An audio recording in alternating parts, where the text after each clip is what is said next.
Hey guys, quick shout out to all of our sponsors. Started with Taigatu. This is a brand that's based out here in the Northwest, started by two brothers, and their motto is freedom from ordinary. This brand is an amazing lifestyle brand. Go check them out, Taigatu. Use the code TOPRATEDMMA for a discount at the checkout. Reweb, they're a veteran-owned digital marketing agency, and they're on a mission to help 1 million small businesses and feed 1 billion people by giving back. In fact, if you go to their website, you can fill out a form right now. They will give you a personalized video review of your website and help you with some strategies for free. Just tell them Top Rated May sent you. Go check them out, rewebbed.com. Combat flags. They do flags like the one behind me and the original combat flag, which is a 4x6 inch flag made by fatigues that are donated to combat flags from soldiers that wore them. And the cool thing is, every combat flag that comes out to you has the story of the soldiers that wore that fatigue. They have donated close to $80,000 to Stop Soldier Suicide, a great organization. Go check them out, Combat Flags. Rep Sports. Look, this is not your typical supplement store. These guys have everything and they taste great and it's good prices. Protein, weight loss, muscle build, pre-workout, you name it, they've got it. Plus, they're the makers of Raise Energy. Like I said, go check them out. Rep Sports at topratedmma.com. Use the code TOPRATEDMMA for 15% off your order and go order them today. Richard, you're a father, you're a husband, you're the founder of Ink Lab, screen printing and embroidery. Thank you so much, man, for your time. I appreciate it. Yeah, thank you for having me, man. This is awesome. Yeah, I like to go back with my shows, man. Where did you grow up? What was childhood like for you? Well, I grew up in a town called Moreno Valley in Southern California. Okay.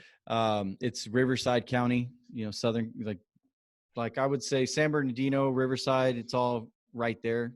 And I grew up there and I was always like a nomad. I never had like a group that I stuck with for some reason. You know, I had friends here. I had friends in every group, but I didn't have like my core people. I could never connect with people. Yeah. And so I kind of always just, you know, marched to the beat of my own drum my whole life. And so, you know, that led into us being out here and just doing our own thing out here, you know? Okay.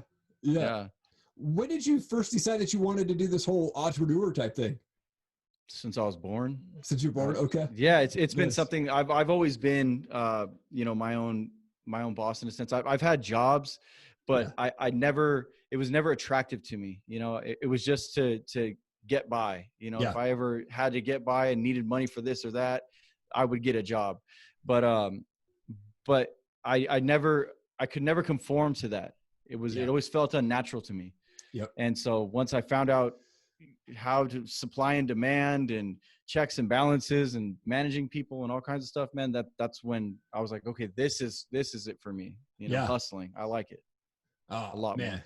So cool. And how did Ink Labs come together, man?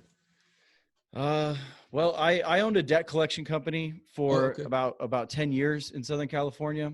Okay. And we were doing really, really good. I believe, if I'm not mistaken, the company still may be doing good. I sold my interest in the company and separated from it, but nice. I just wasn't happy. It wasn't fulfilling. It was literally just about money. Yeah. And yeah, granted, the money was good. We got a lot of cool stuff out of it, but it just didn't feel natural. I learned a lot of, you know, as far as business goes from owning that company, but it wasn't for me. I needed to use my hands. I'm a creative person. Yeah. I like putting my hands on clothes. I love designing. And so that's where I was like, you know what? I literally threw in the towel one day. I said, I don't want to do this anymore. And I stepped away and never turned back. Come on, man.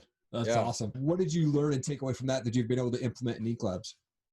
So like from the old business, the lessons learned from there. Yeah. Okay. So that was my college. I got a doctorate, I guess you could say, in business from learning that. I had to learn how to balance books. We had 120 employees. Oh, wow. Okay. Yeah. We had 5 offices in different states. You know, it was call center after call center after call center. I learned how to manage people. Yeah. I learned how to manage books. I learned business structure from, you know, your entry level person up to your highest ranking person. I learned the fundamentals of business. That's what really taught me how to run a business, how to be a shark when needed, you know, and I just took all of that. And, you know, when it comes to success, there's just, it's X amount of energy over X amount of time. Okay. Right. So I learned that. It took me, I would say it took me 3 years in doing collections to really grasp onto it before it became successful, before we started making millions. It took a long time to figure. And so what I did was I said, okay, it took me 3 years last time to get to this level. And I remember everything it took for me to get there. So I said, let me just condense that time. You use the same amount of energy, just in a shorter amount of time, and make it happen a lot faster. We've been in business a hair over a year, maybe a year and 3 months. And it's a takeover. Like we took over this whole area, you know what I mean? For sure. And I plan to keep going. So yeah, I love it, man. Yeah, for sure. That's so, as far as that goes, it taught me how to push, you know? Yeah. Well, one thing that I'm really big on is morning routines. I know that you're big on routines as well. What time do you wake up, man? And what's your morning routine look like? Well, I get up between 4 and 4:30. Okay. Typically I get up and I like to take a step out on my balcony, and cause it overlooks, you know, some of the city, and, you know, I'll thank God. Thank you. You know what I mean? Thank you for another day, for letting me do this again. Thank God everybody I know that's around me is still here. You know what I mean? We're alive and we're still pushing. Yeah.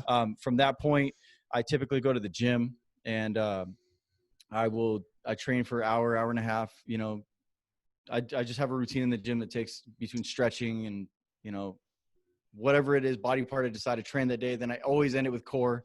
I always give it about 20 minutes of core afterwards. Okay. And then after that, I'll go meditate, you know, because I like to go from a peak state, bring myself down to where I can think with clarity. Mm-hmm. Where am I taking this day? What am I doing today? You know, who do I need to be? What hats do I need to wear? And what are the tasks that are going to put me forward today? And then I read Sean Whalen's book, How to Make Shit Happen. Yeah. And, you know, he's real strong on the core 4 stuff. So I started practicing that. And so after I meditate, I'll go to my core 4, you know, I'll hit those 4 categories, and then I'll start attacking the core 4 right away. And then, you know, reading is in there, journaling, meditation's in there, gratitude. You know, I like to write letters to my wife, you know, my kids, anybody that I'm grateful for, that I'm surrounded by. Yeah. And then, so I like to start my day with gratitude, because your energy's up, and that's what really fuels me, you know? So, and that's when I get into the shop and get to it from that point. Come on. Sean Whalen, he's a really cool dude. I had the honor of being able to speak with him early on when I launched this podcast. Yeah. And, you know, it was like one of those Hail Marys where I sent him an invite and I was like, this guy's not going to respond. Yeah. And then like 5 minutes later, he shot back. He's like, hell yeah, brother, let's do it. And I was like, what? You know, like, yeah, I think you probably got him in a good window. You know what I mean? I'm not sure that he would be so receptive to that these days. Right. You know, he's got so much going on. And even something he posted the other day is like, you know, he says something to the effect of like, you don't owe anybody anything. So even if somebody sends you a message, you don't have to respond, you know? And so who knows, if he would have sent him that message in the mindset he's in now, he may not have been as receptive to it. So it's awesome that you got him in the time that you got him, you know? Yep. Yeah. Super cool. I think it was a launching pad almost, because once I got him on, then I won Ed Mylett's challenge, and I got to speak with Ed on my show. Man, you know, I mean, just so sick. It was crazy, dude. Ed, probably one of the coolest guys I've ever seen, like for how big he is, very down to earth, super cool, chill dude. I'm bummed that he sold his house, or he's selling his house up here. Yeah, I know. But I found out that the story around that is kind of interesting. Are you in RTA Syndicate at all? No, I was thinking about it, but they had their window open, and I was on the fence with it. It was like they finally opened up the window for you to join. Yeah. But I'm more attracted to Sean Whalen's, you know, Lines Not Sheep stuff. Yeah. And I feel like that's more of me, of like the type of guy I am. Yep. So I'm considering jumping on his boat and having him as a mentor. Yeah, yeah. Oh, it'd be awesome. RTA people are freaking awesome. I love Andy. I love Ed, and you know, I've associated myself with a lot of their people too. Yep. Oh yeah, yeah, absolutely. Yeah. So Ed is buying this house. I found this out from a guy from RTA, but Ed has purchased this house now down in Laguna Beach where he's at. It's like this historical house, massive, sits on the cliff over the lake, and whoever's owning the house, whoever was taking care of the house, couldn't afford to keep it. So Ed made a deal with him and is like, I'll give you some cash, and I'll give you 2 of my properties, one of which is in Coeur d'Alene, and told the guy, you can sell it, make whatever money you want, And so essentially you just did this trade deal with this guy, and he's moving into this big, huge house, historical house in Laguna Beach now. Man, you know, everything that guy does is major, man. He doesn't do small plays, you know. No way. Yeah, absolutely. I noticed you did Andy Frisella's 75 hard. How was that for you, man? So I did my first round. It was the beginning of this year. You know, we talked, you know, beforehand about this year being the year that you know, snap out of it. Yeah. And so beginning of the year, I was so sick of my own shit. I was so tired of being who I was, and I needed to I mean, we had the company, everything was going, but I knew it was time to elevate. I could feel it. I could feel that, Richard, you need to be the best all the time. Moving forward, from this day forward, you need to be at your peak. And so that challenge kind of crossed my path, and I saw it, and I was like, that looks interesting. I feel like I can do that. And I feel like that would change me. Within 20 days of doing that, I was an animal. Like, it was insane. Like, how fast, you know, especially your first round, how fast it takes effect. You know, you'll start seeing the difference in everything you do, you know, your energy, your confidence, you know, your body, you know, so on and so forth. And so I went 70 days, and I flopped on the 70th day. And so I forget what it was. I don't remember if I didn't read or if it that I didn't do my second workout, because what I would do is I would train it early in the morning, and then I go run at night. That was my routine. I did every single day. And something happened that evening, and I think I just fell asleep, and then I woke up the next day like, no. Oh, right. Yeah. But I held myself accountable to it. I didn't lie my way through it. And, you know, it is what it is. So I went for, like immediately the next day started. Like I said, all right, jump back on it today, you know? So the next day was day one. And I think I just was so bummed out inside. Like, I was like so disappointed with myself that I didn't go into the second round wholeheartedly. Yeah. And so it only lasted like a week, you know? Yeah. And then I tried it again a third time. This was probably 2.5 months ago, something like that. And so I got into it, and then like we signed this huge contract with this company that does printing, that we print for. Yeah. And it has forced us to grow really fast. We had to double our staff. We had to create new systems, new processes. We went from, you know, I don't know. I know you don't know too much about screen printing, but each basically when you do t-shirts, depending on how many colors a shirt is, each color is a screen. Yep. So at the time I was doing 20 screens a week before this contract signed. Now we're at almost 100 a week. Holy cow. It was literally overnight too. Like, here you go. Boom. Here's all the work. And I was like, oh my, so I'm here. I get here like 5:30 in the morning, and I leave at like 1 a.m. Wow. Like, right. As of right now, as it stands, like last night I was here till 12:30, and the night before 1:30, the night before that 1 o'clock. And I don't stop. I'm engaged the entire time trying to keep up with this while training new people, while creating new systems, and continuously getting this process to go faster and faster. And so the 75 hard, I was like, you know what? This thing's going to take a back seat right now. What I'm doing right now is an opportunity of a lifetime. I'm jumping in, you know, head first, and I'm going to knock it out. I'm still training every single morning. I've always done that. I just do that anyways. It's part of how I start my day, like we talked about earlier. Yeah. So I still do my morning routine, and I still eat clean. I still read. I still do all the things you're supposed to be doing. I don't have it with me right here, but I have a gallon of water that's with me every single day. I pound a gallon of water every day anyways. Yeah. So I kept a lot of the characteristics, or the things that you do in the 75 hard. I kept them going anyways. Yeah. I just don't train twice a day. Right. That's really because I lost too much weight doing that. Oh, okay. Yeah. So when I started my first round of 75 hard, I was like 220 pounds. By the end of that month, I was 195. That's in the same month.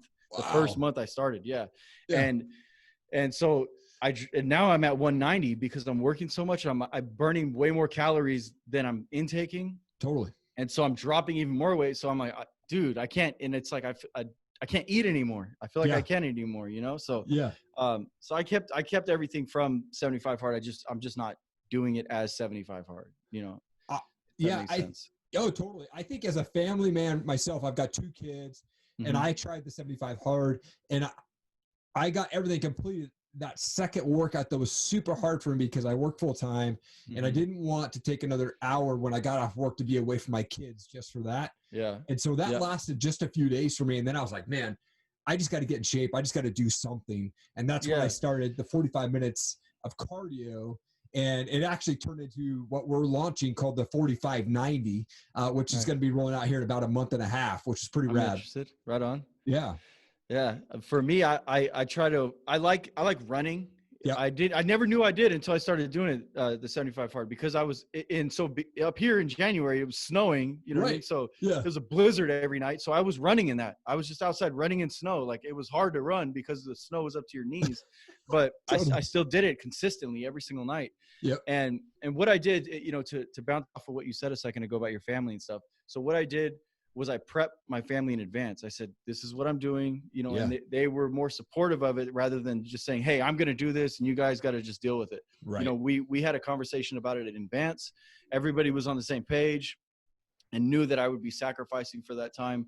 Yep. And so it ended up working out for as long as it did until I failed, which kind of bums me out because it's like I failed them, you know what I mean? Because they were sacrificing as well for me to do this. And that's kind of ate away at my mental, but yeah. So what was the original thing we were saying? I'm sorry. Well, oh no, that's good. Yeah. We were just saying, like, sidetracked. No, I think like what you were saying is, you know, you're basically your family had to sacrifice just like you doing the 75 hard, but you've got this big, huge contract for work. I think that as a provider for your family is probably more important at the time, you know, right now, just to kind of overtake that. Right. Yeah. Now. Well, look, man, like I don't know how closely you watch, you know, our stuff online, but my wife and I have been putting in work, laying down a foundation, and luck, they call it, you know, they say it's when preparation meets opportunity. All right. We've been preparing for this for a year and change, like to get to this is what I envisioned when we first started. These are the things that I saw in my mind. I was like, I know we can be at this level. We gotta figure it out how to get there. So when the opportunity comes, we're ready for it and we don't pass it up or don't even see it. You know, we may not even see it. May say like, oh, that's too much. We can't do that right now. You know, we'll come back later. You may not get later, you know? Right. Yep. So we hustled, man. We laid down the foundation. We were in here every single day. You know, I work 7 days a week. You know, and that goes back with the core 4 thing is how he doesn't just do core 4 Monday to Friday and then take Saturday and Sunday off. Right. You know, I don't live my life Monday through Friday and then take Saturday and Sunday off. I live Monday through Sunday. So all my days in essence are the same. So I work, I have my family, I have my personal, and I have my business, you know, or, you know what I'm saying? I have all 4 categories in every single day. So I come in to shop every day. There's something I'm doing every single day in here. Yeah. You know, and I balance that with my family and, you know, so on and so forth. But yeah, I didn't want to miss this opportunity. So you know, 75 hard, I'll get you to later, man. Yep. Yeah, for sure, man. Totally. You got to take those opportunities when they come through, man, for sure, dude. And I think, you know, if we continue to work hard, those opportunities will just open up. And like you were kind of saying, like, people like to call it luck, but no, man, we're working our asses off to get where we're at, man. We're here to take those opportunities when they come, man. You know exactly what it is, man. Yeah. I mean, you post a ton of motivational stuff. Who is it that motivates you to be successful? That's a good question, man. There's so many of them. It's like, and nowadays, now that you have so many people like that are sprouting, they come with some good stuff. Joe Rogan, you know, I've been following his stuff for a long, long time since he had it, you know, his first American flag, kind of like this behind his, before he got that cool one, you know? Yeah. He had the Jimi Hendrix. He had like the jail pictures behind him before he went with the flag. Yeah. So I've been following him from like early on, and then my wife has been following Whalen long before I have, years before. She always tell me about him, and I guess I just wasn't ready to receive the message at that time. Yeah. You know, and but once I was like, wow, this guy's really talking real shit. I need to pay attention. Yep. And he just keeps growing. You know, you see his trajectory. Yeah. And I don't know how I came across Ed Mylett.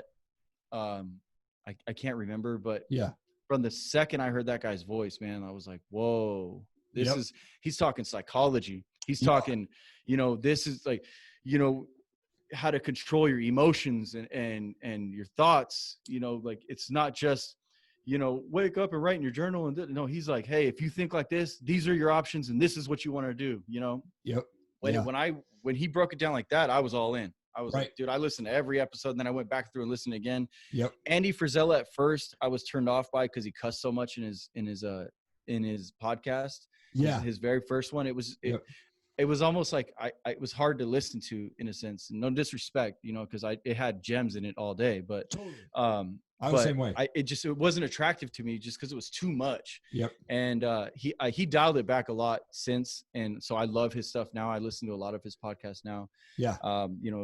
Who else is out there, man? There's a guy in the screen printing business. His name is Ryan Moore. I was going to ask you about that guy later. Yeah, he there's a whole crazy thing behind that, man, because I'm a firm believer in law of attraction. Yep. And manifesting from your thoughts. And that did it. That was proof. You know what I mean? There's been a few different situations where I manifested things that would have never happened otherwise. But Ryan Moore is a big one, man. Him and we text often, this morning, he actually just texted me checking in, but yeah, so I try to focus on people that are, like Ed says, maxing out in their categories. Yep. So there's so many of them. I literally couldn't name them all, but I'm sure we have a lot of the same influences. Yeah, for sure. And Ryan from Ryanette, man, that business is awesome. So back in 2012, when I started Topper May, I was like, I'm gonna go buy a screen print, and I actually bought from Ryanette way back in 2012, and worked with this team. I was gonna go out and do their classes out in Portland, and I quickly realized when I put that screen print machine in my office, I needed much more room than I had in my office. So I ended up selling it. I actually own a screen press or a heat press now and a hat press that I kind of just do every, onesie twosie stuff for my own personal use and stuff like that. But, Ryan, like I remember like watching his videos 2012, man, that guy is still kicking ass. It's consistency. Like I said earlier, man, it's when and Ed calls it compounding your efforts. You just keep hitting the rock with the water over and over and over and over and over and over and over, and eventually that rock's going to give out, Yep. And that's what Ryan does, man. That guy is the most consistent guy I've seen, like, that I know personally, Yeah. Does he live up this way? He is in Vancouver, Washington. Oh yeah. Okay. I knew he was over that way. I wondered if he had moved out this way. Okay. No, he came out here. His family was on vacation. They were going to Silverwood. And nice. So he's like, hey, man, I'm going to be down the street. And I was like, cool, let's meet up. Let's go for a run. We went and ran Tubbs Hill. Oh, yeah. Yeah, we went and ran. That guy, I couldn't even keep up with him. Like, and I run that thing all the time. Like, he was running and then coming back and then running again. Like, he would run way past me and then come back to get me, like wherever I was, and then go back and take off again. Wow. Dude, how do you do that? Right. But he's a big cardio freak. That's like, I'm more into like weight training, and I like running for my mental, running is more like I clear my mind. Yep. Oh yeah. Stress reliever. But for him, it's like, it's everything, like he's doing something right now where he's doing like 2,000 calorie workouts every day. Wow. Like, okay. Yeah. I'm like, dude, you're going to disappear. Right. Totally. Yeah. I was like, are you eating to like supplement, to make up for that? And he's like, no. So you're crazy, man. You're going to be at like 2% body fat. Man, that was me when I did this whole like 45-90. I did 90 days straight of 45 minutes of cardio. Some days I didn't want to get up. I would stay up too late. I'd still wake up before him, even on vacation. I was like, I'm not missing a day. Yeah. And, I just did elliptical all of the days except for one day while I was on vacation. I ran. I was up at Silver Mountain. Yeah. And I was like, dude, I want to go get some cardio in. I ran on the track next to Silver Mountain. Yeah. And never ran before in my life. I've never been a runner, but I was like, I'll set my timer for 45 minutes to just run. Yeah. And I literally finished my 4th mile around that lap with a minute and a half left on my clock. And I was like, whoa, dude, like having run. Good for you, man. But same thing, man. I was burning so many calories, and I changed my diet. Like I was eating a massive amount of salads, but they were like stacked salads with protein and not just like rabbit food, right? Yeah. But it caused me or helped me to go from that 199. I actually dropped to like 168 at one point over How those tall days. Are you? 5'10". So right now I'm weighing You're lean then. Yeah. So right now I've been consistent since I I finished that on August 16th, and I've worked out every day since, except for one day while I was on vacation here in town. But essentially, I've been able to maintain about 172, 173 now.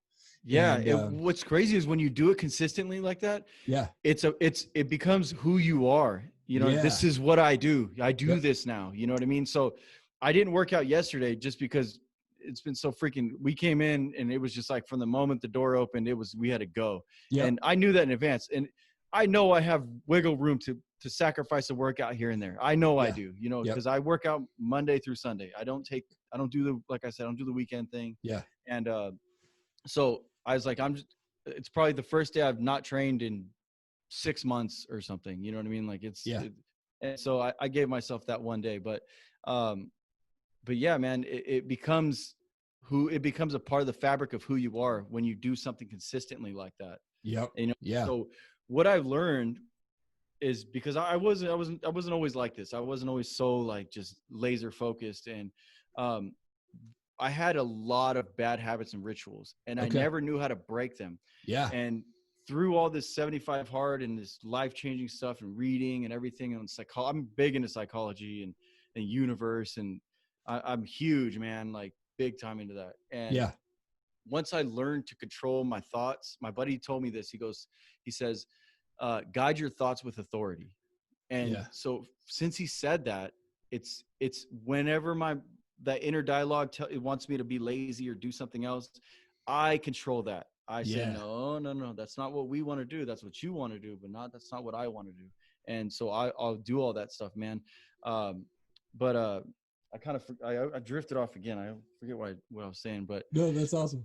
But yeah. So anyways, it becomes a part of who you are, what you do. And when you don't do it, that's when you're off. You feel off.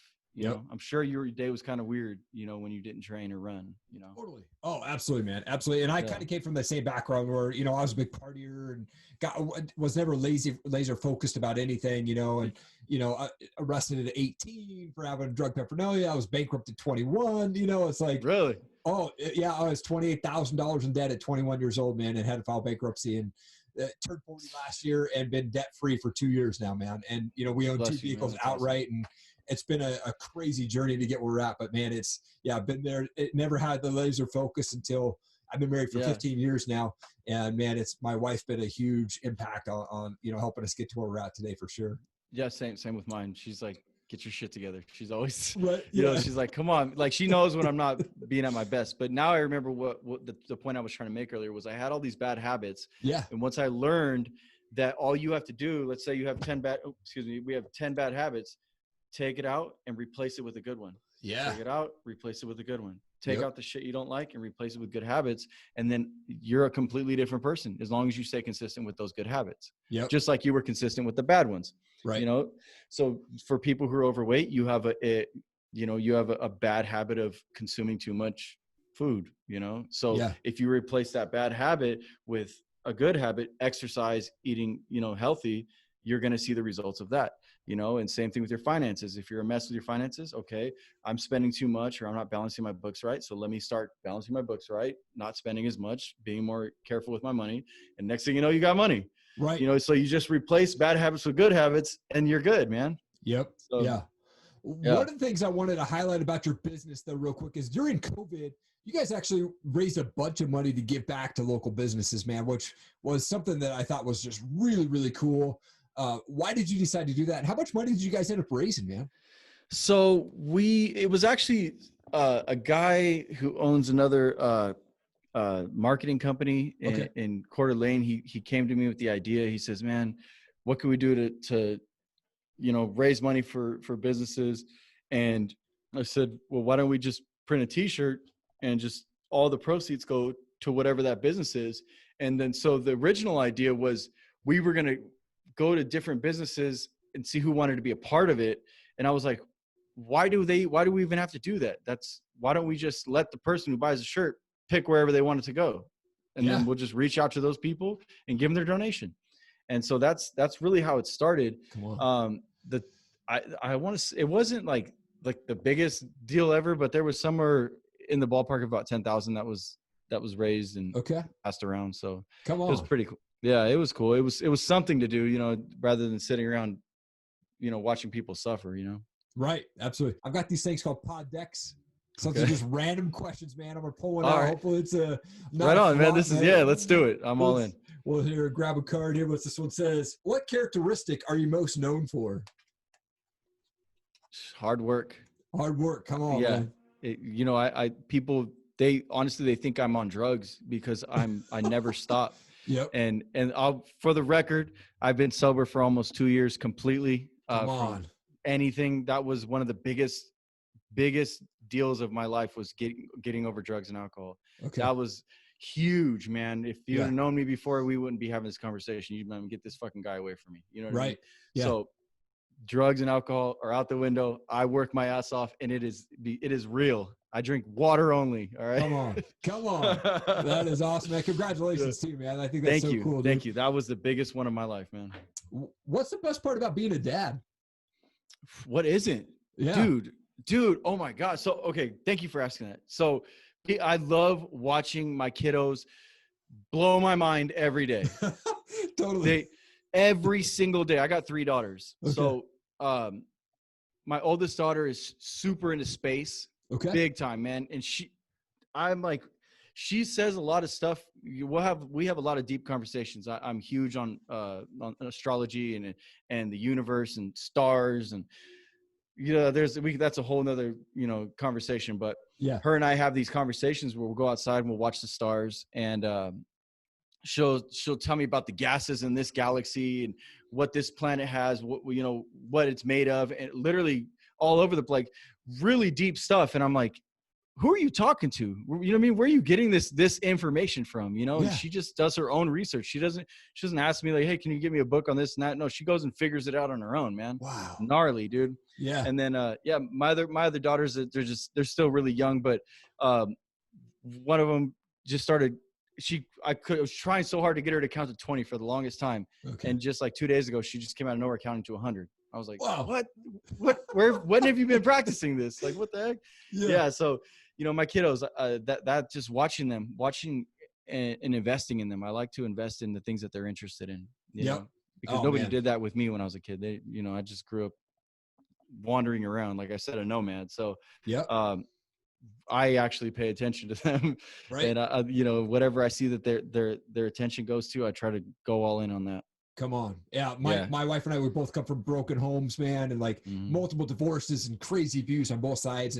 And we just said, you know what? We're not going to drop that D word in our life. We're not going to drop that divorce word. Our kids aren't going to live that life that we live, man. We're changing the game, and we're leaving a new legacy, man. And it's been fun to invest in our kids and have them see, like, you know, it's funny because I'll kiss my wife in the kitchen, like, ew, gross. I'm like, no, trust me, you're going to like this when you're an adult, and you're going to realize that mom and dad actually love each other, right? You know? Yeah. But, that's awesome. Good for you, man. I'm glad you guys have that kind of relationship. Thanks, man. I noticed you obviously have a lot of tattoos. What's the most painful tattoo you've gotten? Well, there's a few that really stood out. Okay. The top of my foot was one of them. Okay.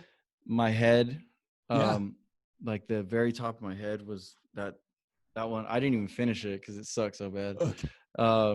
I got like halfway through, and I was just like, all right, let's take a break. And then that break's still going on. Okay. And this was probably 15 years ago. Nice. And ribs were my ribs, my stomach kind of sucked, but those were the ones that stood out the most. Yeah.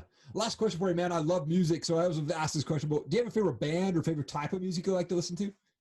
I have a very wide range of music. Okay. I don't just stick with one category, but I would say, as far as like band type of music, I would say like Kill Switch Engage, As I Lay Dying. Yeah. Who else is out there? Bullet for My Valentine. No, I like rap music, Nipsey Hussle, you know, rest in peace. But man, I don't know if you've listened to him at all, but he was like a mentor in a sense, because he comes from like the same type of area I come from. And he super rose to the top, and he did it all through strategy and replacing bad habits with good habits, and blew up, man. And he puts it all in his music. You just kind of decode the words that he says, and it's like wow, I can't believe this guy just said that. Like, it's crazy, man. I love his stuff. That's awesome. Dude, Richard, such an honor to have you on my show, man. We were way over time, but I was having such a great time talking with you, man. So I appreciate you taking the extra time, dude. Yeah, no, you pulled me away from printing for a little bit, so I'm all good. That's so awesome, man. Again, man, this was such an honor to have you on my show, man. Really appreciate you taking the time. Yeah, it was an honor to be here, man. Thank you so much for even asking me. Thank you so much for watching the show today. I so appreciate it. Please leave a comment down below. Leave us a review. Share this video. We want to get it in front of as many people as we can. I'm going to continue to bring on the best guests possible from world changers, entrepreneurs, success-minded people, and the best up-and-coming fighters, real stories. We are creating visionaries here on this channel. Thank you so much for checking it out. Have an awesome day.